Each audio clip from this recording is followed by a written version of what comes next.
कमरे में हल्की रोशनी फैल रही थी। लकड़ी के फर्नीचर और दीवार पर टंगी पुरानी घड़ी, फूलों की हल्की सी खुशबू अच्छी लग रही थी और उदासी उदासी पैदा कर रही थी। बाहर गार्डन में से आती हवा दुपट्टे के किनारों को उड़ा रही थी। अलीशा ज़मीन में कालीन पर बैठी थी, गुलफ्शा बेगम के पैरों तले। चेहरा आंसुओं से भरा हुआ था, आंखें आंसुओं से भीगी हुई थीं, मगर उसकी सादगी में एक अजीब सी कशिश थी। दूध जैसी गुलाबी रंगत में गुलाबी पान उभरा हुआ था, जैसे किसी ने नाजुक से फूल पर उसकी बूंदें रख दी हों। अलीशा रोते हुए दादी की तरफ देखकर बोली, दादू, आप क्यों मुझे इतनी जल्दी मेरी शादी कर रही हैं? आपने मुझे मेरे बर्थडे पर वादा किया था कि आप मुझे पढ़ने की परमिशन दे देंगी। मैं अपना नाम कमाऊंगी, मैं डॉक्टर बनूंगी। आप मेरे साथ धोखा कर रही हैं। अभी तो मैंने खुद को समझना भी शुरू नहीं किया है, और वो भी अयान खान के साथ। अलीशा फूट फूट कर रोने लगी थी और रोते हुए बोली, वो गुस्से के बहुत तेज़ हैं, मुझे उनसे बहुत डर लगता है।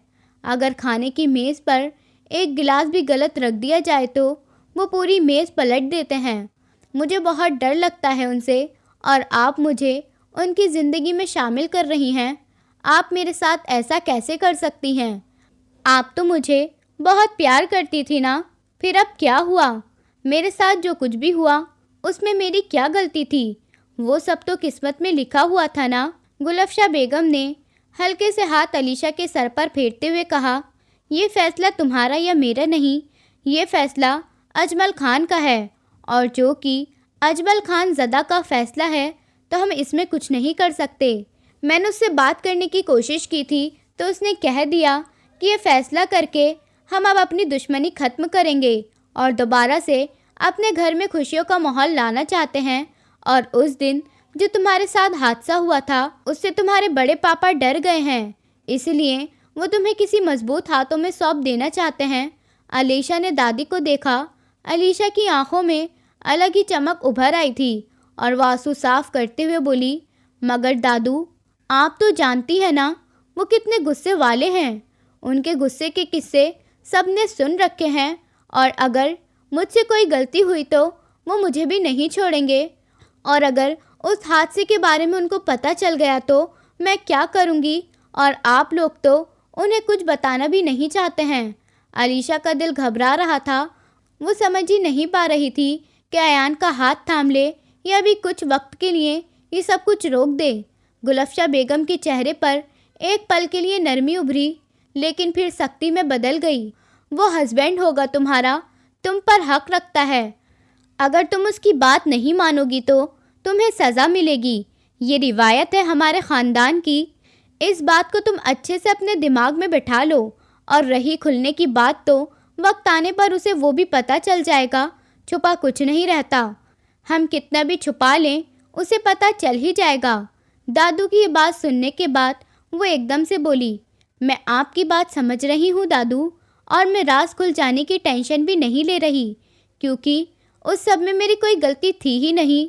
वो सब सिर्फ और सिर्फ ख़ानदान की दुश्मनी की वजह से हुआ था, इसलिए मुझ अकेले को कसूरवार नहीं ठहराया जाएगा। मैं मानती हूँ कि वो मेरे हस्बैंड होंगे, मगर मुझे उनसे डर लगता है। मैं जानती हूँ कि उनका मुझ पर हक होगा, लेकिन मैं तो बस अभी 19 साल की हूँ। मैं ज़िंदगी के उतार चढ़ाव को भी नहीं समझ पाई हूँ। अभी मुझे दुनियादारी की समझ भी नहीं है, बल्कि मैं तो रात को बड़ी अम्मी के बगैर सोती भी नहीं हूँ। और अब किसी अजनबी के कमरे में मेरे तो पापा भी नहीं हैं, अम्मी भी नहीं हैं, मेरा सब कुछ आप है दादू। दादू प्लीज़, ऊपर वाले के लिए रोक दीजिए, इस शादी को रोक दीजिए। मुझे ये शादी नहीं करनी, मैं भी तैयार नहीं हूँ इस शादी के लिए। इसे रोक दीजिए दादू प्लीज़। गुलफ्शा बेगम का रंग बदल गया और उन्होंने गहरी सांस ली और बोली, अजमल खान कभी भी नहीं मानेंगे इस बात के लिए। उसने खुद खास कर अयान खान ज़दा को कॉल करके बुलाया है शादी के लिए। 7 साल बाद हमारा पोता अमेरिका से लौट रहा है, और तुम्हारे बड़े पापा ये तुम्हारी ड्रामेबाजी देखकर सख्त नाराज़ हो जाएंगे। अगर अपना भला चाहती हो तो खामोश रहो, और जो हो रहा है उसे शांति से होने दो। इसी में तुम्हारी भलाई है। अलीशा की आंखों से आंसू बरसने लगे।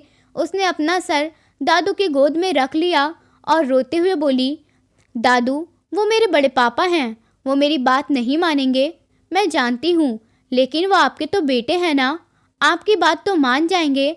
आप उनसे बात करिए ना, उनसे कह दीजिए कि मैं अभी तैयार नहीं हूँ, मुझे कुछ वक्त और दे दें। मैं उसे पुराने हादसों को अभी तक नहीं भूल पाई हूँ। जब अयान खान ज़दा मेरे सामने आएंगे तो मैं सब कुछ कैसे संभालूंगी। गुलफ्शा बेगम ने हाथ रोककर अलीशा को देखा। बस अलीशा, हमारे यहाँ की लड़कियों के फैसले रिश्तों में नहीं चलते। बस जो तय हो गया है वो तय हो गया है। तुम्हारे कहने से कुछ भी नहीं बदलेगा। तुम्हारे रिश्ते को अयान से बचपन से कह दिया गया था। शुक्र मनाओ, जब वो अमेरिका जा रहा था तो तुमसे निकाह करके तुम्हें साथ लेकर नहीं गया। अलीशा के होठ काँप रहे थे। मगर दादू, अगर मैं उनके साथ खुश नहीं रही तो, मेरा नसीब पलट गया तो मैं क्या करूँगी दादू? अलीशा डरते हुए बोली थी। गुलफ्शा बेगम ने अपने दोनों हाथों से अलीशा के चेहरे को पकड़कर उसे देखने लगी। इससे पहले अलीशा कुछ बोलती, वो अलीशा को समझाते हुए बोली, ज़िंदगी में खुशी नसीब से नहीं, सब्र से आती है, और ये बात तुम्हें सीखनी होगी। हम सब ने भी ये बात सीखी है, तुम भी ये बात सीख लो। ख़ानदान की बेटियाँ इस तरह से बड़ों के सामने अपनी नहीं चलाया करती। अगर तुम्हारी ये बातें बाहर पहुंच गईं तो हमारी बहुत बदनामी होगी। इसलिए अच्छा यही होगा कि तुम अपनी ज़बान को बंद कर लो और जो अजमल कह रहा है उसके हुक्म पर अपना सर झुका दो। कमरे में खामोशी छा गई। बाहर से आवाज़ें आ रही थीं। सूरज की रोशनी हल्की होती जा रही थी। अलीशा के आंसू आंखों से बहकर दुपट्टे में गिर रहे थे। गुलफ्शा बेगम ने कुर्सी से टेक लगाकर अपनी आंखें बंद कर ली थीं। उनके चेहरे पर वही रिवायती ठहराव था जो सदियों से हवेली की औरतों के चेहरे पर रहता आया है। एक ऐसा सुकून जो दरअसल हार मनाने का दूसरा नाम होता है। अलीशा ने दादी के हाथ अपने हाथ में लेकर उनको चूमा और अपनी नज़रें झुका लीं। अलीशा जानती थी कि अब ये बात ख़त्म हो चुकी है और कोई उसके हक में नहीं बोलेगा। जब दादी ही नहीं बोल पाई तो इस मामले में अब कोई और भी नहीं बोल पाएगा। हवा के तेज झोंके से पर्दा हिला और डूबते हुए सूरज की कहानी, तेज किरणें कमरे में बिखरती हुई आई थीं और इस डूबते हुए सूरज की तरह अलीशा की उम्र भी धीरे धीरे डूबती जा रही थी। 2 दिन बाद अजमल खान ज़दा का कमरा वही था, मगर उसमें गहरी खामोशी छाई हुई थी। दीवारों पर वही पुरानी बंदूकन और तस्वीरों की कतार लगी हुई थी। कौन है? मैंने रखा हुआ दीवान और ज़मीन पर बिछी हुई कालीन ने दीवार पर टंगी हुई घड़ी जैसे वक्त को रोक कर बैठे हुए। पर्दे के पीछे से आ रही धूप की किरणें दीवार पर सुनहरी लकीरें बना रही थीं। इस महल में अजमल साहब की मौजूदगी खुद महसूस होती थी। सफ़ेद दाढ़ी में वही वक़ार और आँखों में सख्ती, चेहरे पर अलग ही चमक, चेहरे पर वही अदावत जो बरसों से ख़ानदान की बात को संभाले हुई थी। फिर दरवाजे पर हल्की सी दस्तक हुई। अजमल खान ज़दा की भारी आवाज़ गूंजी, आओ। वक्त आ गया था जिसका वो दोनों बेसब्री से इंतज़ार कर रहे थे। अयान खान अमेरिका से आ चुका था और वो अपने बाबा के कमरे में उनसे मिलने के लिए आया था। अब दोनों बाप बेटे बैठकर कुछ ज़रूरी बात करने वाले थे। अयान खान आकर अपने बाबा के पास बैठ गए। सफ़ेद कुर्ते पजामे में अयान जवानी और ठहराव का मिला जुला अक्स था। 7 साल अमेरिका में रहने के बाद भी उसके चेहरे पर वही चमक, आंखों में वही पुरानी झलक और चेहरे पर मिली जुली गुस्सा और गंभीरता शामिल थी। अजमल खान ज़दा देर तक अयान को देखते रहे, जैसे उसकी आंखों से उसके इतने साल ना होने की गैर मौजूदगी नाप रहे हों। कुछ देर बाद अयान को देखते रहने के बाद उन्होंने पूछा, और कैसा रहा? अमेरिका में सब कुछ ठीक था ना? वहाँ पर कोई परेशानी तो नहीं हुई?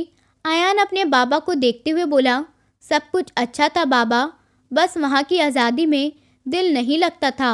वहाँ पर अपनी मिट्टी जैसा सुकून कहाँ है? सुबह से यहाँ आकर जो सुकून महसूस हो रहा है वो अमेरिका में नहीं था। अयान बहुत गंभीरता से बोला था। अजमल साहब के चेहरे पर मुस्कुराहट आई और बोले, लगता है यहाँ की मिट्टी ने तुम्हें बुलाया नहीं है। अच्छा है, अपने वतन से मोहब्बत हर एक को करनी चाहिए।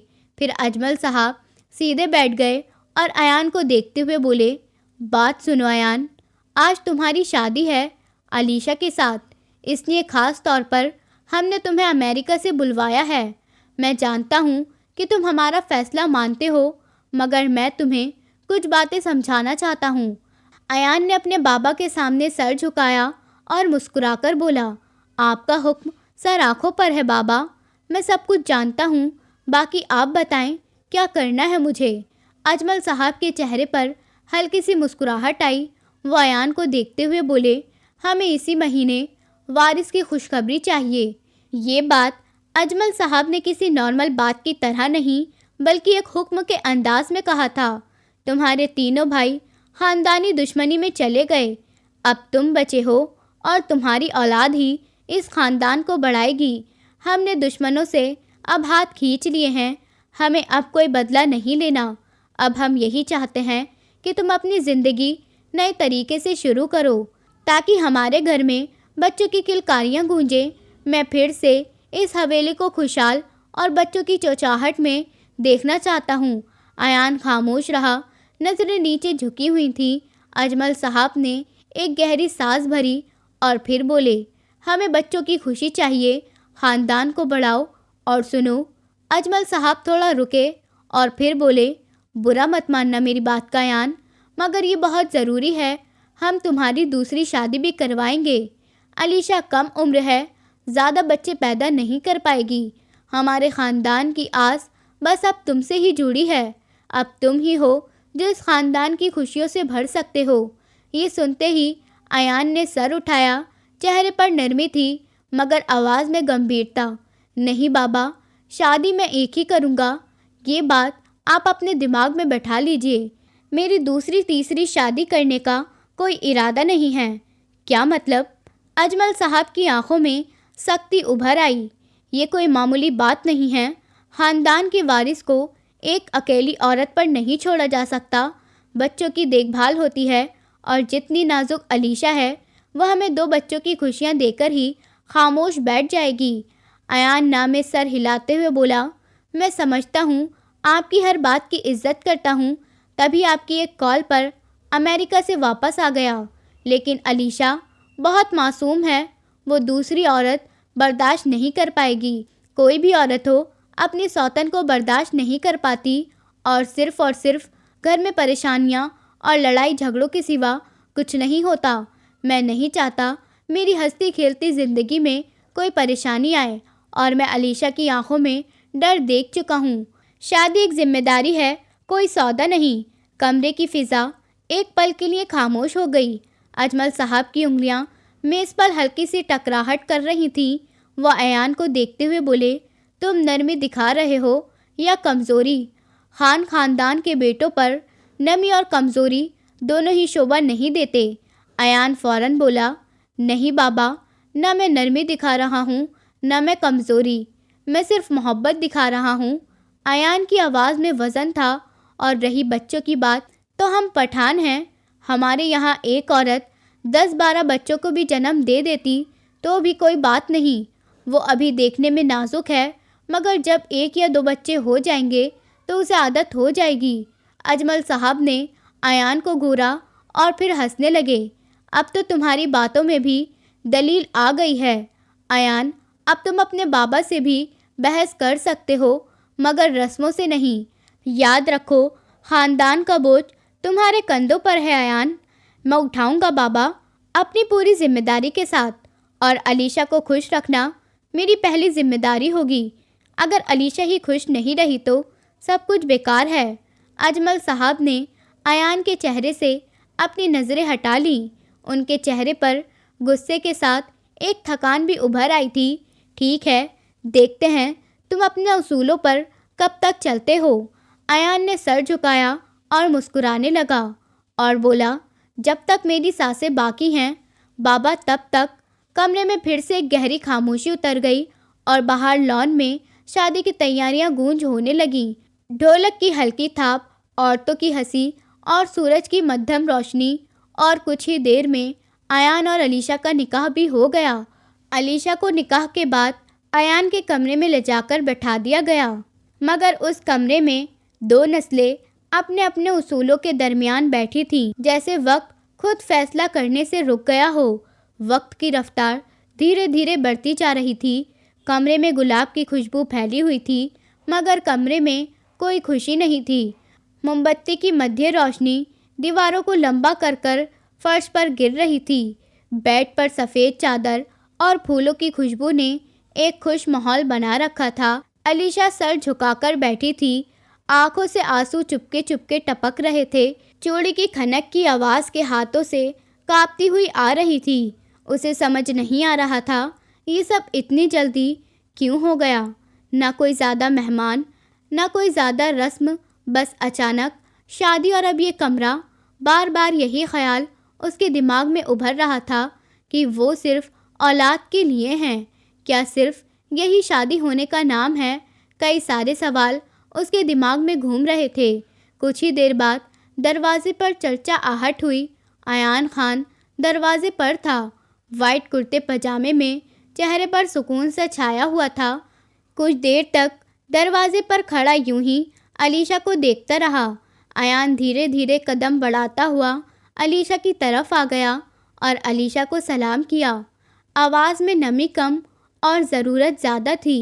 अलीशा ने सर झुकाए ही सलाम का जवाब दिया और ख़ामोश रही। अयान स्ट्रेट खड़ा रहा, फिर अलीशा के पास बैठ गया। अलीशा, बाबा ने मुझसे कहा है कि मुझे इसी महीने खुशखबरी देनी है। वो बात को बिना घुमा फिराए सीधा मुद्दे पर आ गया था। खुशखबरी? अलीशा की आवाज़ भटक गई थी।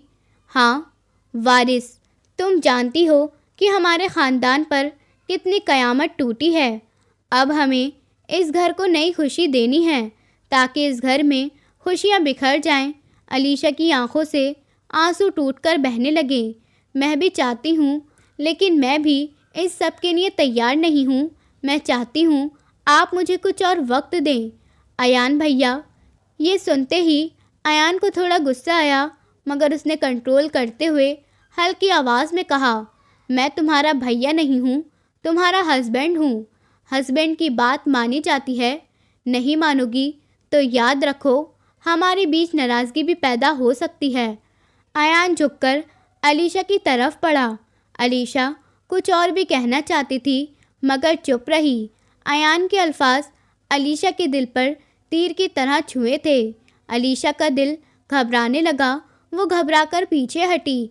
अलीशा के चेहरे पर एक डर था, बस एक ख्वाब, और अयान के चेहरे पर जज्बात नहीं, सिर्फ और सिर्फ ज़िद थी, वारिस की और अपने बाबा की हुक्म की।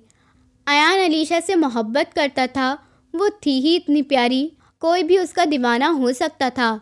मगर इस वक्त सिर्फ अयान के दिमाग में उसके बाबा की कही हुई बातें चल रही थीं और इसी बात को वो पूरा कर रहा था, ये जाने बगैर कि सामने बैठी लड़की के दिल पर क्या गुजर रही है।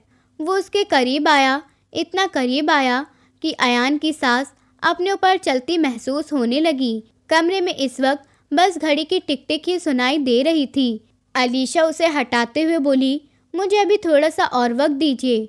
मैं आपकी हूँ, मगर मुझे थोड़ा और वक्त चाहिए। ये सुनकर अयान पल भर के लिए रुक गया, जैसे अलीशा की बात उसके दिल में कोई नरमी पैदा कर गई हो। मगर फिर उसके चेहरे पर वही सख्ती, वही ज़िद उतर आई थी। वक्त नहीं है हमारे पास अलीशा, बस एक हक है जो हमें पूरा करना है। तुम अपने आप को तैयार कर लो। खामोशी की एक मोटी दीवार दोनों के बीच जैसे खड़ी हो गई। बाहर हवाएं चल रही थीं, कमरे की खुशबू बदल गई थी। अयान अलीशा के करीब ही बैठा हुआ था। अलीशा इससे पहले कुछ समझ पाती, अयान पहले ही अलीशा के होठों को अपने होठों में ले चुका था। अलीशा झटपटाने लगी, अयान से दूर होने की कोशिश करने लगी, लेकिन अयान खान के पंजे में आने वाला शिकार न कभी खाली गया है और न आज जाने वाला था। धीरे धीरे वो अलीशा के अपने इतना करीब कर गया था कि उन दोनों के बीच से हवा भी गुजर नहीं पा रही थी। कुछ देर बाद अलीशा ने खुद पर बेकाबू पा लिया था, क्योंकि वो समझ गई थी यहाँ उसकी नहीं चलने वाली। अगली सुबह सूरज की किरणें दूर दूर तक फैलने लगी थी। कमरे में पहली सुबह खुशियों की तरह जगमगा रही थी। सूरज की पहली किरणें पर्दों से छनकर दीवार पर लकीरें बना रही थीं। कमरे में सन्नाटा छाया हुआ था। बस अलीशा की हल्की हल्की सिसकियों की आवाज़। अलीशा की सिसकियों से अयान की आंख खुली तो देखा अलीशा ज़मीन पर कालीन पर बैठे घुटनों में सर दिए रो रही थी। दुपट्टा उसके कंधों से फिसलकर ज़मीन पर पड़ा हुआ था। अयान उसे ऐसे देखकर सीधा बैठा और कुछ पल उसे देखता रहा। अयान उठा, अलीशा के पास जाकर बैठा। अलीशा, क्या हुआ तुम्हें? क्यों रो रही हो? अलीशा पीछे हटी और इसकी चाहते हुए बोली, नहीं, कुछ भी नहीं हुआ। अयान उसके और पास बैठा और बोला, कुछ नहीं हुआ तो रो क्यों रही हो? आंसू क्यों हैं? कहीं पर दर्द हो रहा है? अयान ने अलीशा के चेहरे को गौर से देखा और बोला, कहीं पर दर्द हो रहा है तो मुझे बताओ। रात भर अपनी शिद्दतें लुटाने के बाद अयान को पहला ख्याल यही आया था, अगर कहीं पर दर्द हो रहा है तो मुझे बताओ। अलीशा से अयान ने नरमी से पूछा था, आप मैट को बुला दीजिए प्लीज़। अयान चौंका और बोला, मैट को क्यों? मुझे बताओ क्या बात है? हस्बैंड के होते हुए किसी और को बुलाने की क्या ज़रूरत है? नहीं, मैं आपको नहीं बता सकती, आप मैट को बुला लीजिए। अलीशा की आंखों में फिर आंसू उतर आए और अयान के चेहरे पर सख्ती। देखो अलीशा, मैं तुम्हारा हस्बैंड हूँ, हमारे बीच कोई पर्दा नहीं होना चाहिए। तुम मुझे नहीं बताओगी तो मुझे कैसे पता लगेगा कि तुम्हें क्या तकलीफ़ है? अलीशा कुछ देर खामोश रही, फिर रोते हुए बोली, मुझे पेट में बहुत दर्द हो रहा है, आप मेड को बुला दीजिए, वो मुझे सामान ला देगी। अयान के चेहरे का रंग बदल गया। वो कुछ देर चुप रहने के बाद बोला, अच्छा तो ये बात है। तुम मुझे एक बात बताओ, तुमने घर वालों को क्यों नहीं बताया इस बारे में? इस तरह से शादी नहीं होती। अलीशा ने नज़रें चुराई और बोली, मुझे खुद भी अंदाज़ा नहीं था, कभी कभी आगे पीछे हो जाता है। अलीशा हिचकिचाते हुए बोल रही थी। अयान के चेहरे पर अब सख्ती नहीं थी, सिर्फ एक थकन थी। बाबा ने कहा था उन्हें इसी महीने खुशखबरी चाहिए और अब ये वक्त आ गया है तो कुछ दिन तक तो हम ये सब नहीं कर पाएंगे। अलीशा ने एकदम नज़रें उठाईं और बोली, क्यों? अयान ने उसकी बात को टालते वक्त, अच्छा ठीक है, तो मुझे बताओ सामान कहाँ रखा है, मैं तुम्हें ला देता हूँ। और अब तुम मेरे नाम के आगे भैया नहीं लगाओगी। मैं तुम्हारा भैया नहीं, तुम्हारा हस्बैंड हूँ। अलीशा ने हाँ में सर हिलाया और फिर जल्दी से बोली, नहीं, घर में नौकर भी है, वो ला देगी। और दादू को ये सब बहुत बुरा लगता है। ऐसे मामलों में लड़कों को आना जाना ठीक नहीं होता। आप सिर्फ नौकरानी को बुला दीजिए, वो सब संभाल लेगी। अयान कुछ पल खामोश रहा और फिर बोला, वो लड़के तुम्हारे लिए ना महरम होते हैं, लेकिन मैं तुम्हारा हस्बैंड हूँ, तुम्हारा लाइफ पार्टनर। मुझसे तुम्हारी कोई बात छुपी नहीं रहनी चाहिए। हस्बैंड वाइफ एक दूसरे का लिबास होते हैं, उनके बीच कोई पर्दा नहीं होता। अलीशा ने नज़रें चुराईं और अपना दुपट्टा ठीक करते हुए बोली, मेरे कमरे की साइड में एक ड्रॉर है, उसमें रखा है। अयान सर हिलाते हुए खड़ा हुआ, चादर संभाली और अलीशा के कमरे की तरफ बढ़ गया। दरवाज़ा बंद हुआ तो अलीशा ने कुछ पल चैन की सांस ली। खिड़की से आई हुई हवा से अलीशा के दुपट्टे के किनारे हिलने लगे। बाहर लॉन में सुबह की रोशनी पूरी तरह से फैल चुकी थी, मगर कमरे में अभी रात का कुछ अंधेरा बाकी था। उस अंधेरे का बोझ सबसे ज़्यादा अलीशा के दिल पर था। अयान खान के कदमों की आवाज़ दूर होती गई और उस वक्त दोनों के बीच एक खामोशी की दीवार बन चुकी थी। कुछ देर बाद सुबह का सूरज लॉन को नहला रहा था और उसकी भीगी हुई घास पर अयान खान के कदमों के निशान उभर रहे थे। अयान अपने पालतू शेर के साथ खेल रहा था। शेर कभी ज़मीन पर पंजा मारता, कभी उछलता, कभी अयान के आसपास घूमता। ये शेर अयान जंगल से छोटा सा पकड़कर लाया था, मगर अब तो वो जवान हो चुका था।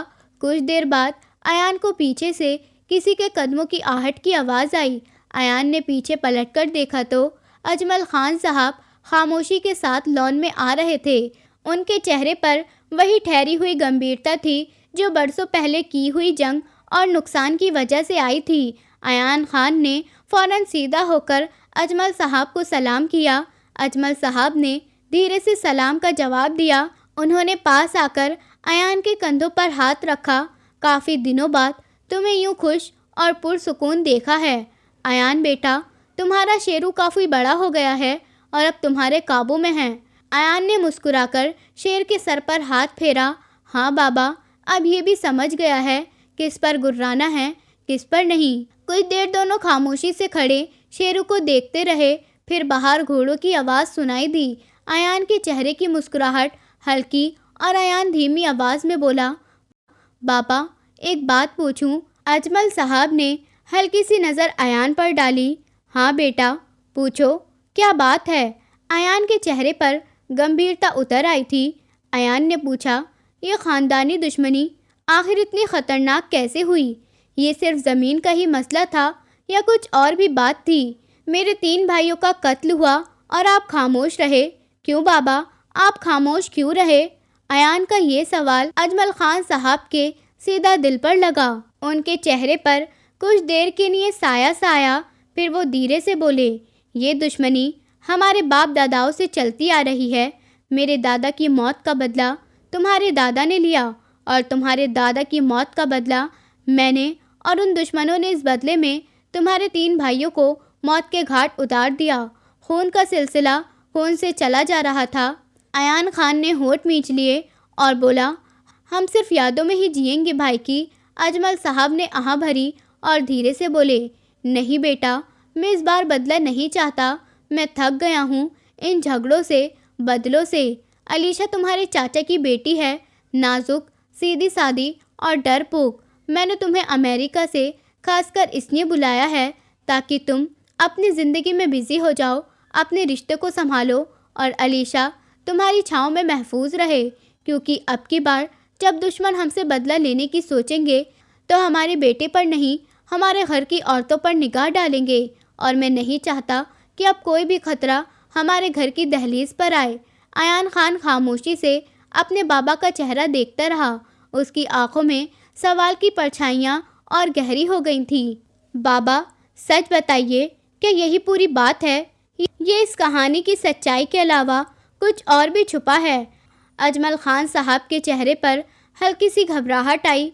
उनके हाथ हल्के से कांपे थे और फिर वो हल्के से बोले, ये सच बात है अयान, बाकी बातों को तुम वक्त पर छोड़ दो। ये क्या कह रहे हैं? वो हल्के कदमों से अंदर चले गए, मगर अयान के दिल में अब शक की घाट और भी मजबूत हो गई थी। कुछ देर तक अयान वहीं खड़ा रहा। हवा का झोंका आया, पेड़ों के पत्ते झरझराने लगे। इसी दौरान अयान की नज़र अपने कमरे के बालकनी की तरफ पड़ी। वहाँ पर अलीशा खड़ी थी, मासूमियत, खौफ और डर के मिले जुले तासुरुत के साथ अयान को ही देख रही थी। अयान के माथे पर बल आए और अलीशा को घूर कर देखा, जैसे उसने कोई पुराना राज छुपा होने को महसूस कर लिया हो। अयान धीरे से लॉन से निकला। कदमों में सवालों का बोझ और उलझन दोनों थे। अंदर जाते हुए अयान के दिल में एक ही सवाल गूंज रहा था, क्या बाबा ने सच कहा था या अभी कुछ और बात बाकी है? हवा में शेरों की दहाड़ गूंजी थी, जैसे सवालों का जवाब वो भी जानना चाहता हो। नौकर फौरन ही शेरों को पिंजरे की तरफ ले गए थे। कमरे में हल्की सी रोशनी फैली हुई थी। खिड़की पर लगे पर्दे हवा के झोंके से हिल रहे थे और अंदर एक अजीब सा सुकून था। हवा भी जैसे छुपकर कुछ सुनना चाहती हो। अयान ने हल्के से दरवाज़ा खोला। दरवाजे के खुलने की चरचराहट के साथ अयान की नज़रें सीधी बालकनी पर जा ठहरी। अलीशा अभी भी वहीं पर खड़ी थी, चादर को लपेट झुकी हुई, नजरें लॉन की तरफ। उसको देखकर एक अजीब सा ख्याल उठा, जैसे वो किसी खौफ में, किसी सोच में गुम हो। अयान के चेहरे की नरमी पल भर में गुस्से में बदल गई। अयान के कदम तेज हुए, आवाज़ भारी हुई। वहाँ क्या कर रही हो तुम? अलीशा कमरे में आओ। अयान की आवाज़ की सख्ती ने जैसे कमरे की हवा को काट दिया हो। अलीशा चौंककर फौरन पलटी और कमरे में आ गई। चेहरा लाल हुआ था और आंखों में थकान थी, मगर अलीशा खामोश थी। अयान ने कदम अलीशा की तरफ बढ़ाए, चेहरे पर गंभीरता लिए और बोला, बाहर क्या कर रही थी तुम? तुम्हें पता है ना हमारे ख़ानदान में औरतों को पर्दे को लेकर कितनी सख्ती है। हर गांव, हर दरवाज़ा निगाहों में गिरा हुआ है और तुम बाहर बालकनी में खड़ी थी। अलीशा घबराकर जल्दी से बोली, वो थोड़ा दिल घबरा रहा था, सांस लेने में दिक्कत सी हो रही थी, इसलिए खुली हवा में खड़ी हो गई थी। तबीयत तो ठीक है ना तुम्हारी? अयान के चेहरे पर गुस्से की जगह अब थोड़ी सी फिक्र भी उतर आई थी। अयान ने नरमी से पूछा तो अलीशा ने हाँ में सर हिलाया और बोली, बस पेट में और कमर में दर्द है, और दादू कहती हैं इस हालत में थोड़ा बहुत चलते रहना चाहिए ताकि नसें खुलती रहें। फिर अलीशा ने नज़रें ऊपर उठाते हुए कहा, आपको कुछ चाहिए? अयान के चेहरे पर हल्की सी मुस्कुराहट आई, मगर आंखों में कुछ और था, एक बेचैनी, एक खलीश, और बोला, जो चाहिए था वो अब नहीं मिल सकता। अयान ने यह कहकर बात अधूरी छोड़ दी। अलीशा ने फौरन नज़रें झुका लीं और उसका चेहरा लाल पड़ गया और हाथों की उंगलियां उलझी हुई थीं। अयान ने गहरी सांस भरी और 2 कदम आगे बढ़कर अलीशा के करीब आ गया। अलीशा, तुमसे एक बात पूछूं? अलीशा चौंक कर बोली, हाँ, मेरे पीछे से हवेली में कुछ हुआ था क्या? कोई बात, कोई ऐसा वाकया जो तुम मुझसे छुपा रही हो? कमरे में एक पल के लिए खामोशी छा गई। कमरे की फिजा एक पल के लिए बदल गई। अलीशा खामोश रही, आंखों में डर की हल्की सी झलक आई, जैसे वो कुछ कहना चाहती हो मगर ज़बान बोझल हो।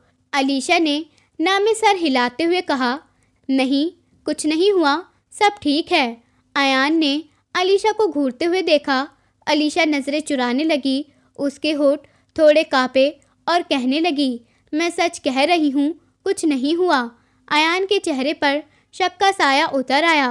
कुछ देर तक अयान अलीशा को देखता रहा, फिर गहरी और हल्की आवाज़ में बोला, तुम्हारे पास कल तक का टाइम है। अगर तुम कुछ छुपा रही हो तो कल बता देना मुझे। तुमने मुझसे कुछ छुपाया और सच मेरे सामने आ गया तो? अयान एक पल के लिए रुका, अंदाज में थोड़ी नरमी आई और बोला, मैं तुमसे कभी बात नहीं करूँगा। ये कहकर वो पलटा और दरवाजे की तरफ बढ़ गया। अयान के कदमों की आवाज़ सुनाई दी और फिर दरवाज़ा धीरे से बंद हो गया।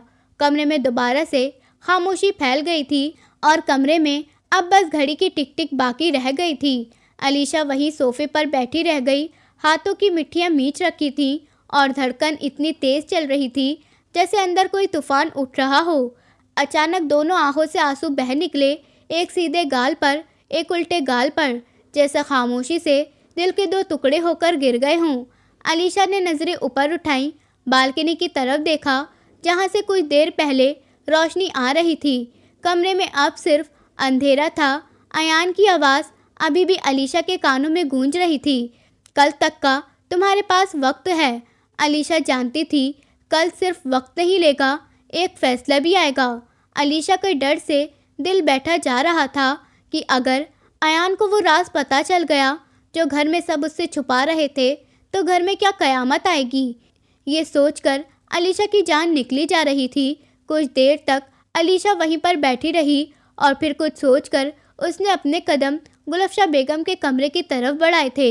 अलीशा दादू के कान में ये बात डाल देना चाहती थी कि उनके पोते को इस राज की भनक लग चुकी है। बेहतर अब यही होगा कि बड़े पापा अयान को सब कुछ बता दें। आगे जाकर उसका फैसला जो भी होगा वो उसे मंजूर है। चाहे अयान दूसरी शादी करना चाहे या उसको तलाक दे देना चाहे, उसे कोई एतराज़ नहीं है। और वैसे भी वो रात अयान की शिद्दतें देखकर समझ गई थी उसको झेलना उस अकेली जान के बस की नहीं है। लेकिन कोई नहीं जानता था कि वक्त किस तरह पलटने वाला है। अलीशा सीधा दादू के कमरे की तरफ आई। अलीशा धीरे से दरवाज़ा खोलते हुए अंदर गई। कमरे में खामोशी छाई हुई थी। दीवारों पर वही पुरानी तस्वीरें टंगी हुई थी। दादू बेड की साइड में पड़े दीवान पर तकिए से टेक लगाए हाथ में तस्वीर लिए बैठी थी। हल्की सी सूरज की रोशनी पर्दे को छनते हुए कमरे में आ रही थी। दादू के चेहरे पर वक्त की झुर्रियाँ ज़रूर थी, मगर आज भी वही पुराना वक़ार कायम था जैसे उनकी जवानी में हुआ करता था। दादू ने भारी भारी मगर नरम आवाज़ में कहा, अंदर आ जाओ। अलीशा अंदर आई, चेहरे पर आंसू और आंखें सूजी हुई थीं। अलीशा ने धीरे से आगे बढ़ते हुए दादू को सलाम किया। दादू ने अलीशा की तरफ देखा और धीरे से सलाम का जवाब दिया और कहा, आओ बेटा, आकर बैठो मेरे पास। अलीशा हल्के हल्के कदम बढ़ाती हुई दादी के पैरों में ज़मीन में जाकर दादू के हाथ को थामते हुए बैठ गई। दादी ने प्यार से उसके सर पर हाथ फेरते हुए कहा, कैसी हो मेरी बच्ची, रात कैसी रही? अयान का रवैया कैसा रहा तुम्हारे साथ? ये सुनते ही अलीशा की आंखों में आंसू भर आए और आवाज़ रोनी हाई जैसी हो गई। दादू, बहुत बड़ी परेशानी हो गई है। दादी बोली, क्या हुआ बेटा? दादू, वो अयान को पता चल गया है, उनको शक हो गया है। अब मुझे डर लग रहा है, उनको पता चल गया तो क्या होगा? दादी ने अलीशा के कंधे पर हाथ रखते हुए बोली, कौन सी सच की बात कर रही हो तुम? अयान को किसी ने कुछ नहीं बताया।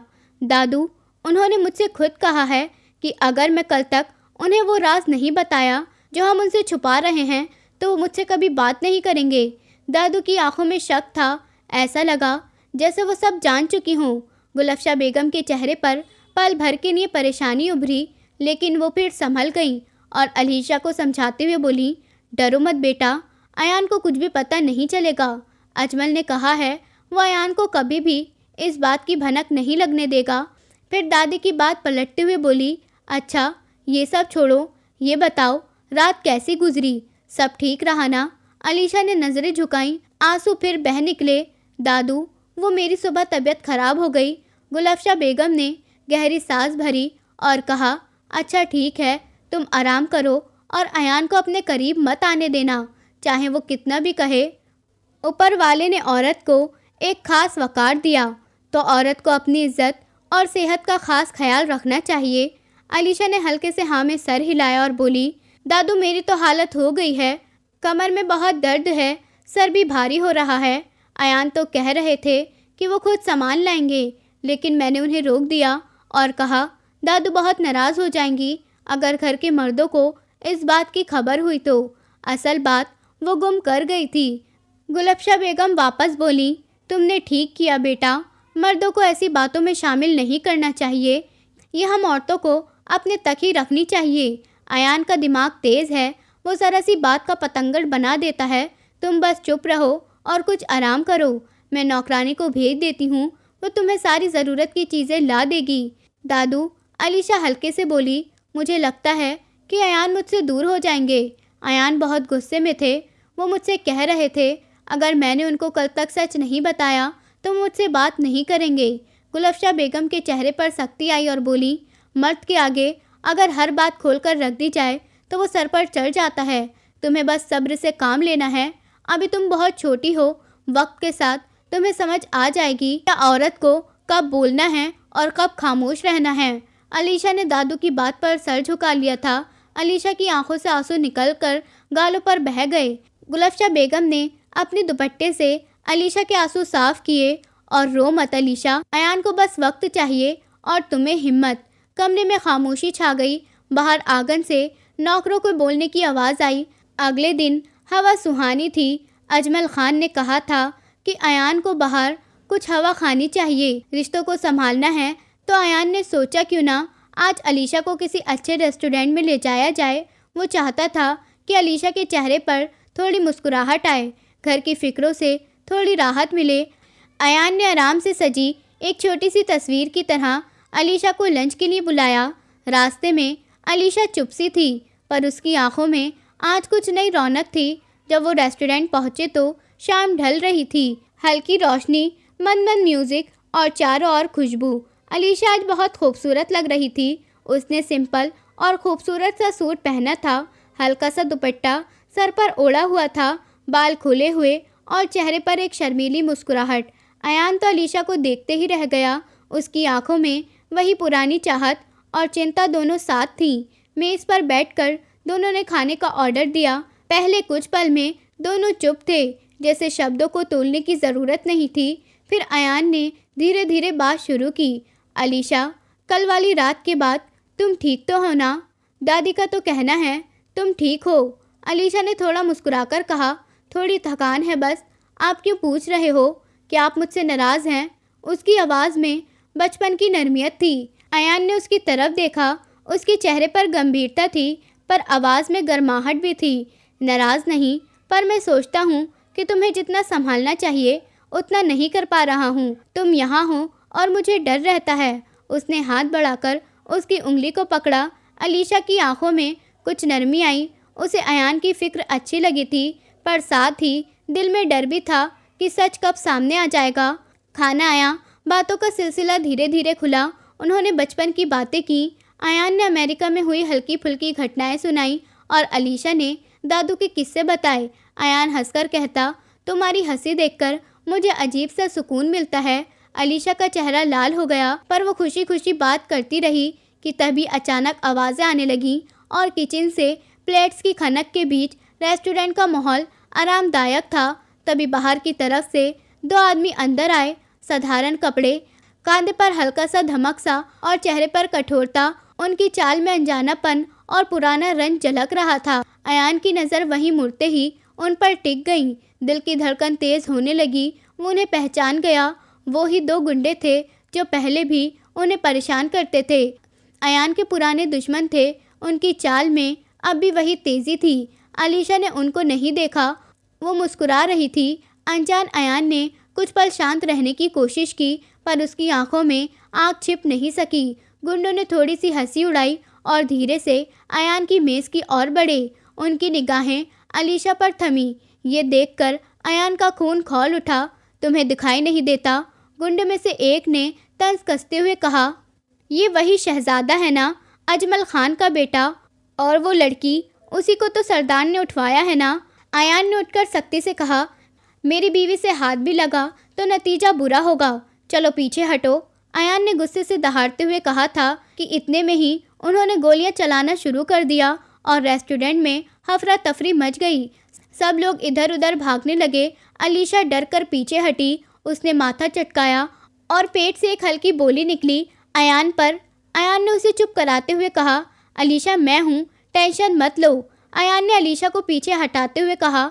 उसने जल्दी से अलीशा का हाथ थामा और मेज़ के नीचे से ही गोद में कुछ मजबूत पकड़ बनाकर खड़ा हो गया। गुंडों में से एक बोला, तुम्हें लगता है डर से छुपा लेंगे? हमने तुम्हें पहले भी धमकाया है। उसकी आवाज़ में तल्खी थी।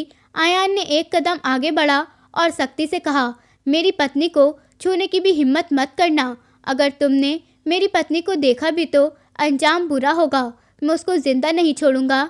अयान ने गुस्से से दहाड़ते हुए कहा और आंखों में सब कुछ गुजारने की चेतावनी। एक पल के लिए सन्नाटा छा गया।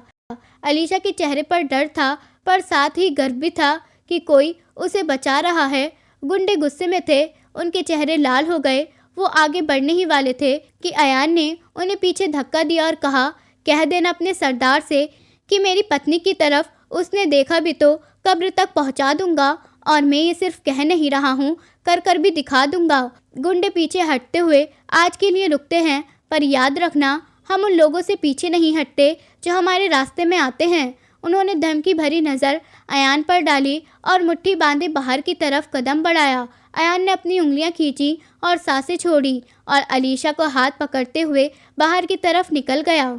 अलीशा ने धीरे से कहा, आपने मुझे बचा लिया अयान। उसकी आवाज़ हल्की काँप रही थी। अयान ने मुस्कुराकर कहा, मैं हमेशा तुम्हें बचाऊंगा। तुम मेरी जिम्मेदारी हो, मेरी वाइफ हो, मेरी इज्जत हो। अलीशा अयान वापस आए और रिसेप्शन पर जाकर अयान ने बिल भरा और दोनों बाहर निकल आए। बाहर ठंडी हवा थी। अयान ने अलीशा का हाथ कसकर पकड़ा और धीरे से कहा, चलो घर चलते हैं। वो दोनों गाड़ी में बैठे और घर की तरफ निकल गए। रास्ते भर अयान सोच रहा था, ये घटना छोटी नज़र आने वाली नहीं थी। पुराने दुश्मनों का यूँ वापस आना और अलीशा के बारे में इस तरह से कहना, मतलब मेरा शक सही था। मेरे पीछे कुछ हुआ ज़रूर है और वो ख़त्म नहीं हुआ। पर अयान ने ठान लिया कि चाहे कुछ भी हो, वह अलीशा और अपने परिवार की हिफाजत करेगा। घर पहुंचते हुए उसने शेरू को देखा, पिंजरे में बैठा था। जैसे ही शेरों ने दहाड़ की, नौकर दौड़े आ गए। अयान ने अलीशा को सोफे पर बिठाया और पानी लाने को कहा। घर में आकर अलीशा को देखकर दादू के चेहरे पर पसीने ले आया और अयान ने सब कुछ एकदम नॉर्मल रखा ताकि घर वाले ज़्यादा परेशान ना हों। उसने सबको बताया कि सब ठीक है और बस बाहर कुछ लोग झगड़ने आए थे जिन्हें उसने धमकी देकर अभी तो भेज दिया। पर अयान के अंदर की बेचैनी अब और बढ़ चुकी थी। उसे पता था कि यह हादसा उनकी शुरुआत है। अयान अलीशा को अपने कमरे तक छोड़कर गया। कमरे की दहलीज पर खड़े होकर उसने कहा, तुम आज रात यहीं रहो, टेंशन मत लो, आराम करो, मैं हूँ यहाँ। अलीशा ने हल्की सी हाँ में सर हिलाया। उसके होठों पर एक छोटी सी मुस्कान थी, पर आंखों में चिंता अभी भी थी। अयान ने दरवाज़ा बंद किया और खिड़की से बाहर देखा। आंगन में कुछ परछाइयाँ थीं और आसमान पर तारे गुमसी रोशनी में चमक रहे थे। उसने ठान लिया अब वो किसी भी सूरत में पीछे नहीं हटेगा। अयान बाबा के पास गया और उनसे पूछा कि वो उनसे क्या राज छुपा रहा है। ऐसे क्या? और वो दुश्मन अलीशा को कैसे जानते हैं? आप मुझसे क्या छुपा रहे हैं बाबा? तो अजमल खान साहब ने गहरी सांस भरी और बताने लगे कि तुम्हारे जाने के बाद हमारे दुश्मन ने हमारे घर की औरतों पर नज़र डाली और हमारी अलीशा को किडनैप कर लिया था। मगर बेटा, अलीशा के साथ ऐसा कुछ गलत नहीं किया था। हमारे आदमी अलीशा के साथ ये सुनकर अयान की आंखों में खून उतर आया। वो गुस्से से बोला, तो बाबा, आपने मुझसे छुपाया क्यों? आपको अपने बेटे पर इतना भी भरोसा नहीं था? आपने ऐसा सोचा भी कैसे कि मैं अलीशा पर शक करूँगा? बाबा, अलीशा मेरे बचपन की मोहब्बत है। पिछले 15 दिन ऐसे ही गुजर गए। हवेली में खामोशी सी छाई हुई थी, लेकिन अयान के मन में एक ही बात चल रही थी, अपने परिवार और अलीशा के साथ हुए जुल्म का बदला लेना। वो दिन रात इसी सोच में डूबा रहा। कभी अपने दोस्तों से बात की जो पुलिस विभाग में था, तो कभी अपने वकील दोस्त से, ताकि वो दुश्मनों पर कानूनी शिकंजा कस सके।